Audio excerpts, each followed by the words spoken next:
Morning. How are you? Good. How you doing? Doing well. Good.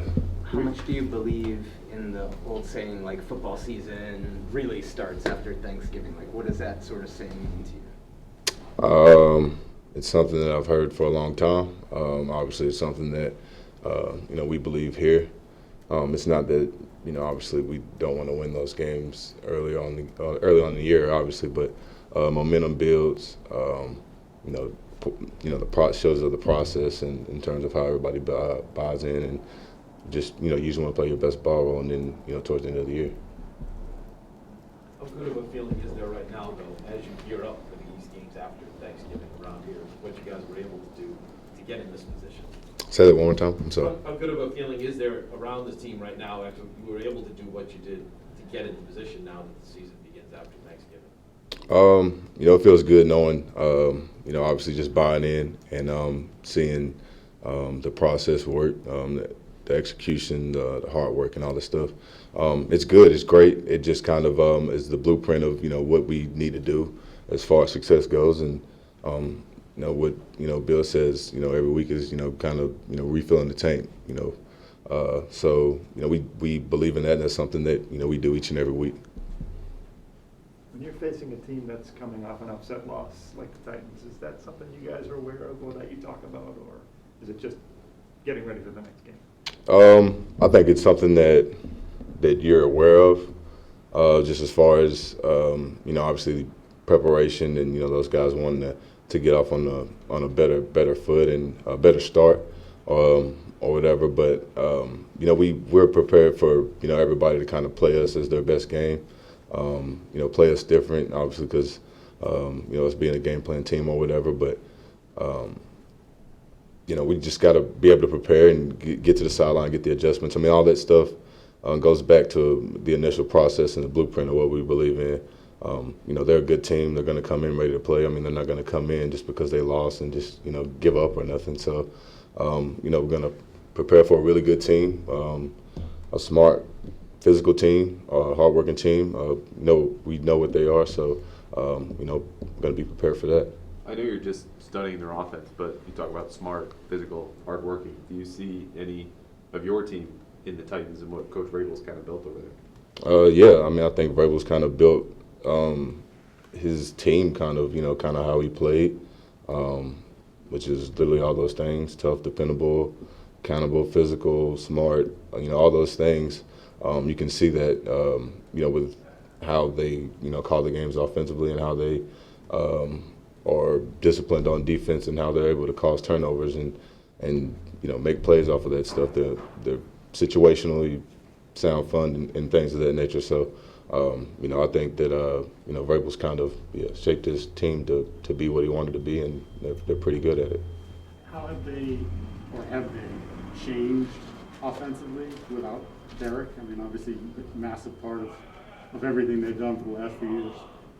I mean, it's hard to replace, arguably the best running back in the league with, so much that goes through him with their, their play action, their shots and stuff. But they obviously have enough to win with. They have a lot of good players. They had a good scheme that, again, a lot of, the guys on that team, they bought in.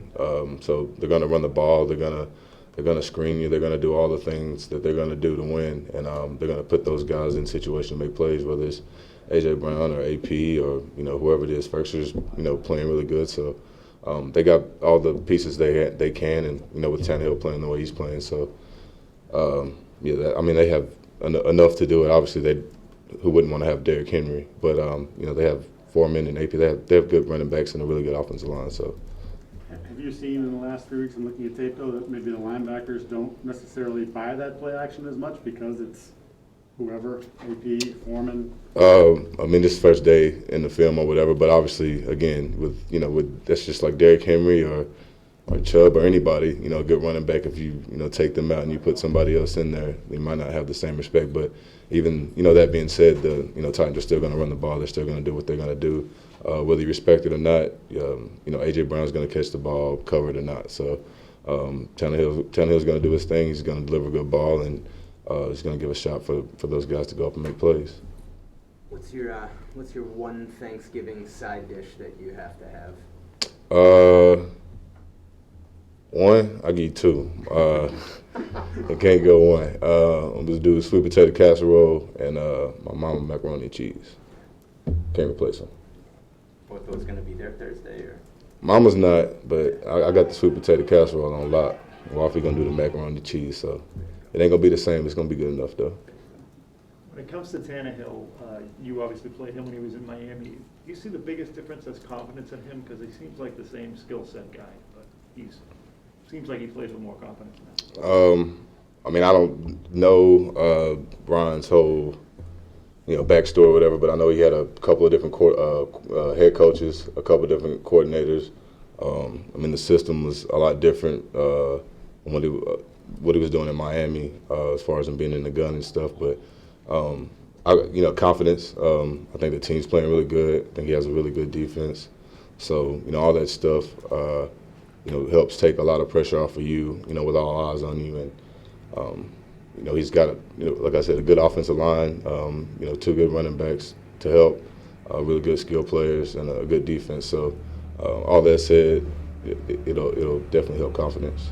I know you obviously bounce inside and outside, but when, at any time you've been looking at film here, playing the edge, have you watched any teach tape of Vrabel back when he was here and obviously playing that position? Have I? Yeah. Oh, yeah, big time. What's that look like?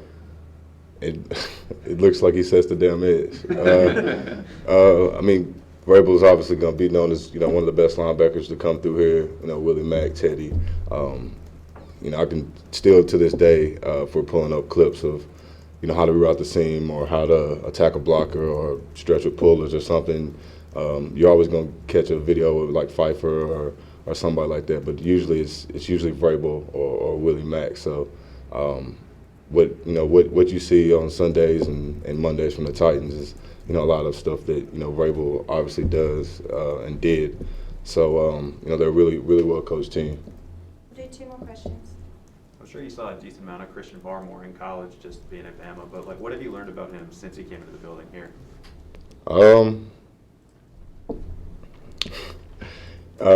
He's a hard worker, big talker, and a hard worker.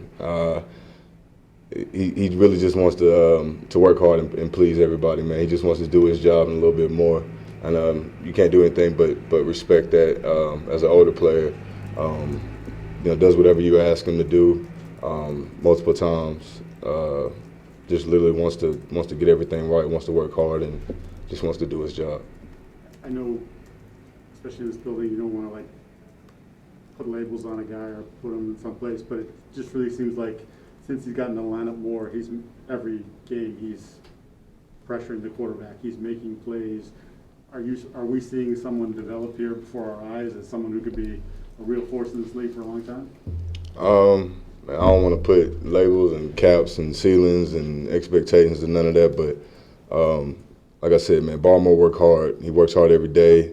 Like you said, he's explosive. He's causing chaos. But at the same time, he's a sponge, and he wants to learn. Hopefully, he continues to learn and continues to play at the high level that he's doing, and hopefully he'll be playing for many Sundays. I feel like a lot of players laugh when they ask him about Barmore. Is he like a funny guy? He's kind of like Judon too. Whenever we talk about character and personality and stuff. You don't always get it in front of cameras and stuff.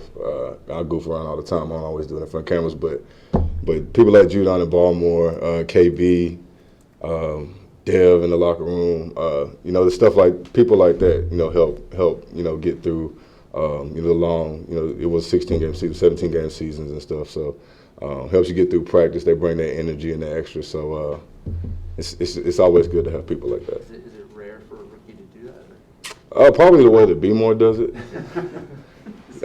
He's singing Beyonce too? No, he's just. I'll need that story. He's just loud. He's just BMO, man. He's just always talking. Not a bad thing. More questions than anything, but he's always talking. Thanks, Mike. No problem. Thanks, man. Have a good day.